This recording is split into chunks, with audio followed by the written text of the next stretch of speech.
Welcome to this last video in the series on the respiratory system. One of the beauties of being able to summarize a system at the end of it all is to review the topics that were presented all along. And in this series there were four. First one dealt with structures, then the mechanics of breathing, the alveoli, and gas transport. The topic of structures allows us to look at what the physical components of the respiratory system are, where they're located, and what they actually do, what their functions are. One that I didn't mention that I can mention is the larynx. The larynx is the voice box. It's an enlargement of the trachea in the front here, at the top of the trachea, and what it has in it is a couple of vocal cords, and depending on how tightly those vocal cords are stretched, it creates a higher sound or a lower sound. So the larynx is one of those structures that didn't really fit in any of these other topics. The business of mechanics of breathing. It's important here to know that we inhale by negative pressure. As the muscles between the ribs and the diaphragm contract, what that does is increase the volume of the thoracic cavity, creates a lowered pressure which draws air in. When air gets in, it winds up going to the alveoli, and if you remember, there are 6 features of the alveoli which allow them to function. Things like the stretch receptors on their surface, which signal the end of inhalation, the lipoproteins, which reduce the surface tension inside so they don't collapse and stick together, the fact that they're very, very numerous and they're kept moist so diffusion can occur, and so forth. Gas transport is more of a biochemical type story, like how does gas actually get transported, and that allowed me to review the topic of when is something in the body, or when is it in an organ that's inside the body. So the answer here is really, it has to cross a membrane.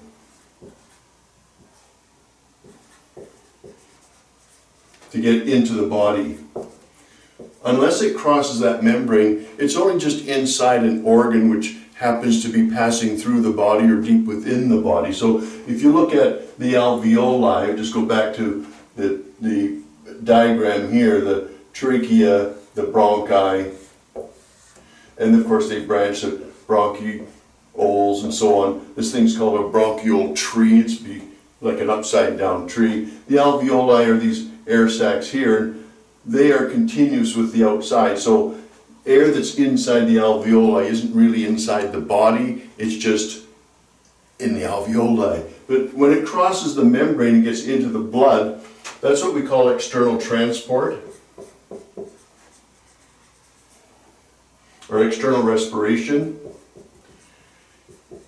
When that occurs, it actually gets inside the blood, it's in the body then. And it gets transported to the cells, and at the cells the oxygen gets diffused into the tissue spaces. That's the internal respiration.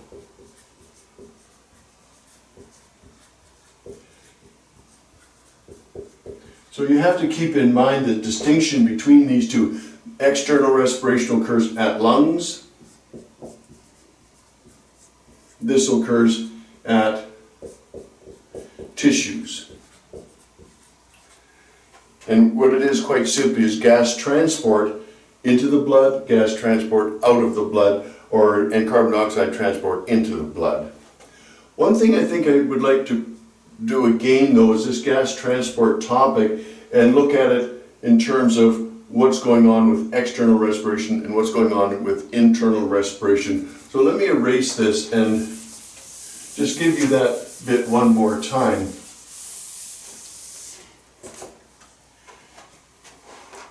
So at the lungs, what we've got is oxygen diffuses in, bonds to hemoglobin. The conditions here are pH around 7.38, temperature around 37 degrees Celsius. That allows oxygen to bond to hemoglobin and form oxyhemoglobin.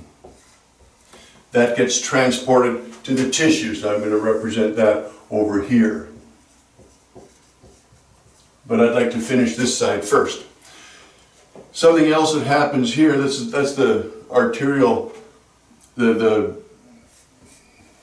from the pulmonary vein going back into the heart, that's what's going on. But at the lungs, we've got the pulmonary artery bringing up carbon dioxide. And it comes from 3 different sources, remember. HCO3, that's a bicarbonate ion. This is carbon dioxide in here. A little bit is transported on hemoglobin, so we have carbaminohemoglobin, and we have a little bit of carbon dioxide that gets transported as a gas. This is most of it here. This is some, and this is just a little.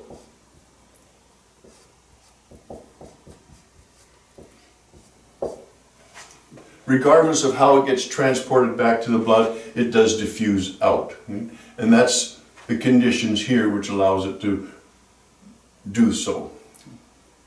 At the tissues, HbO2 releases oxygen, and that goes into tissue spaces. This is internal respiration, that's external respiration, remember. We have CO2 diffuses into blood, and it'll do 3 things, or possibly 3 things. One is that it can stay as it is. That'll be this. Another one is it can bond to hemoglobin. That'll be this one. But most of it actually reacts with water. That's that carbonic anhydrase reaction.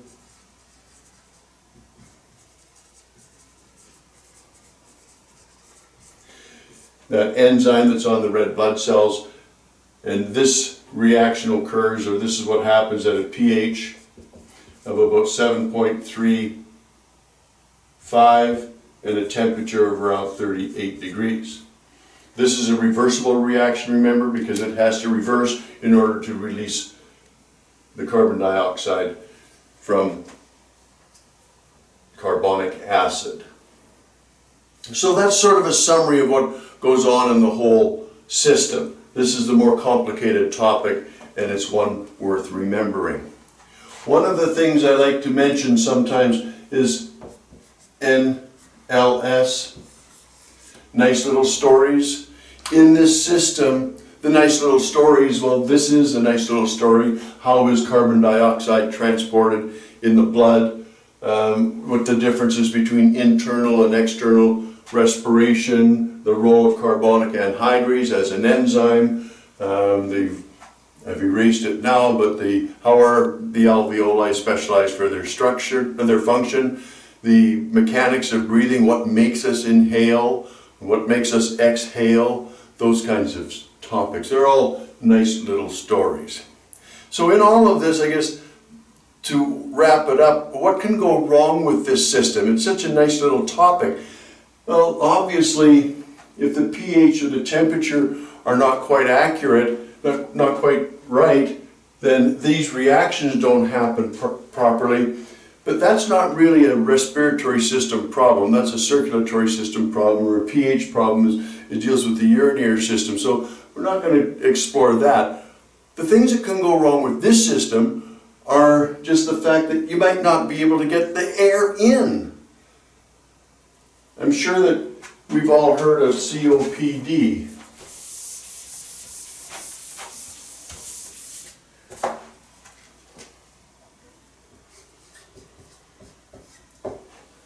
Chronic chronic obstructive pulmonary disease or disorder. This just means air can't get in. For as much as you're trying, or much as a person is trying, the air just can't get in, whether or not the airways are constricted, as what happens in asthma. A person has an asthmatic attack. The trachea, although we didn't talk about the muscles in it, it is a muscular tube. It can go into a convulsion, which actually constricts, and air just can't get in. So a person with an asthmatic attack just can't breathe properly. It's possible there's infections. You get all sorts of infections in your airways which cause extra mucus secretions or the closing of the airways. It could be viral, it could be bacterial. You could have laryngitis, which is the larynx. I've mentioned the larynx now. The vocal cords can get inflamed and swollen and they don't stretch and relax properly. Strep throat is another infection that can happen. Tuberculosis, another bacterial infection that can affect the lung tissue. Pulmonary edema is a situation where the alveoli are actually filling up with fluid and the body has a really hard time conducting gas exchange when the alveoli are full of fluid. It's pneumonia, that's a condition of pneumonia, and it may be that a person has to be put on a ventilator in order to increase the possibility that air is going to get through. Some people are on oxygen. They have little tubes in their nose that are on oxygen because the 21% of oxygen that's normally in air isn't high enough for them because they've got something obstructing the passage of air. So with a higher percentage of oxygen being inhaled, they have a better chance of fully oxygenating the hemoglobin. So those are the kinds of things that can go wrong just with infection type problems. One other thing that we should mention, it is possible that a person is just breathing the wrong stuff. Carbon monoxide, for example. Carbon monoxide will bond to hemoglobin better than oxygen. So you can't have carbon monoxide poisoning. So as much as a person's breathing, the carbon monoxide is occupying the bonding sites on hemoglobin and it doesn't get released as well. I mean, it doesn't get released like oxygen does. So a person's bonding sites are occupied and they can't get enough oxygen, and if it's not released, they can't perish.